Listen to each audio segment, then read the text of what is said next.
कानूनी प्रणाली किसी भी सभ्य समाज का सबसे महत्वपूर्ण स्तंभों में से एक है। ये विवादों को हल करने, व्यक्तिगत अधिकारों की संरक्षा करने और सबके लिए न्याय सुनिश्चित करने का एक ढांचा प्रदान करता है। इस संदर्भ में सिविल और जुर्माना मुकदमों को कानूनी प्रक्रियाओं के दो अलग अलग श्रेणियों में विभाजित किया गया है। दोनों प्रकार के मुकदमों में कानूनी प्रणाली का इस्तेमाल होता है, लेकिन उनके उद्देश्य, प्रक्रियाएं और परिणामों में बड़ी अंतर होता है। इस वीडियो में हम सिविल और जुर्माना मुकदमों के बीच के अंतरों को खोजेंगे और आपको समझने में मदद करेंगे कि आपके स्थिति के लिए कौन सा प्रकार का मुकदमा उपयुक्त है।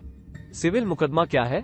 सिविल मुकदमा दो या दो से अधिक पक्षों के बीच एक कानूनी विवाद होता है, जहां एक पक्ष दूसरे पक्ष द्वारा किए गए नुकसान, चोट या हानि के लिए मुआवजा मांग रहा होता है।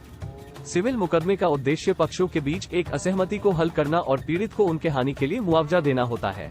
सिविल मुकदमे अक्सर व्यक्ति या संगठन द्वारा दायित्व स्वरूप प्रस्तुत किए जाते हैं, जैसे कि व्यापारों या सरकारी एजेंसियों के द्वारा वित्तीय मुआवजा या अन्य सुधारों की मांग करने के लिए।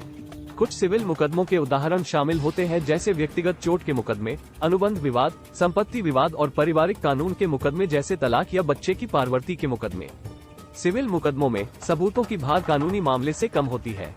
प्रतिद्वंद्वी को सिद्ध करने के लिए याचिका को केवल उसे साधारित करने की जरूरत होती है, अर्थात दोषित द्वारा हानि पहुंचाने के लिए संभावना से अधिक संभावित होता है। जुर्माना मुकदमा क्या है? वहीं जुर्माना मुकदमा एक ऐसी कानूनी प्रक्रिया है जिसे सरकार द्वारा एक व्यक्ति या संगठन के खिलाफ अपराध करने के आरोप में चलाई जाती है। जुर्माना मुकदमों का उद्देश्य दोषी या निर्दोष की पहचान करना होता है और उन्हें दंडित करना होता है जो अपराध करने के आरोप में पाए जाते हैं। जुर्माना मुकदमों को अपराधियों के खिलाफ सरकारी वकीलों द्वारा दायित्व स्वरूप प्रस्तुत किया जाता है और आरोपी को एक जुर्माना प्रतिवादी वकील द्वारा प्रतिष्ठान किया जाता है। जुर्माना मुकदमों में सिविल मुकदमों से बहुत अधिक सबूत की भार होती है। जुर्माना मुकदमों में सरकारी वकीलों को आरोप को व्याप्त संदेह के अलावा सिद्ध करना होता है, अर्थात अपराध के लिए कोई और तार्किक व्याख्या नहीं हो सकती है। यदि आरोपी को दोषी पाया जाता है तो उन्हें कठोर दंड, जेल, जुर्माना या अन्य सजा का सामना करना पड़ सकता है। सिविल और जुर्माना मुकदमों के बीच के अंतर। सिविल और जुर्माना मुकदमों के बीच के प्रमुख अंतर है उनके उद्देश्य, सबूत की भार और परिणामों में।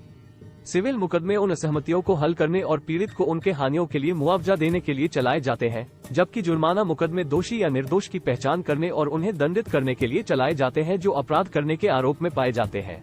सिविल मुकदमों में सबूत की भार न्यायिक मामलों की तुलना में कम होती है, जबकि जुर्माना मुकदमों में सबूत की भार काफी ज्यादा होती है। सिविल मुकदमों में प्लेंटिफ को केवल उसे साधारित करने की आवश्यकता होती है, अर्थात दोषी द्वारा हानि पहुंचाने के लिए संभावना से अधिक होती है।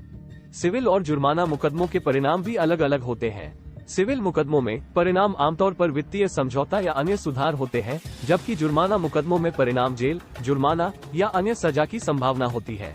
संक्षेप में, सिविल और जुर्माना मुकदमे दो अलग अलग कानूनी प्रक्रियाओं की श्रेणियों हैं जो विभिन्न उद्देश्यों की पूर्ति करने के लिए बनाई गई है।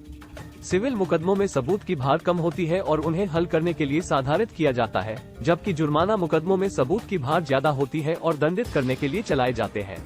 इस वीडियो के माध्यम से हम सिविल और जुर्माना मुकदमों के बीच के अंतरों को समझेंगे और आपको सही प्रकार के मुकदमे का चयन करने में मदद करेंगे। धन्यवाद और हमारे YouTube चैनल को सब्सक्राइब करना न भूलें।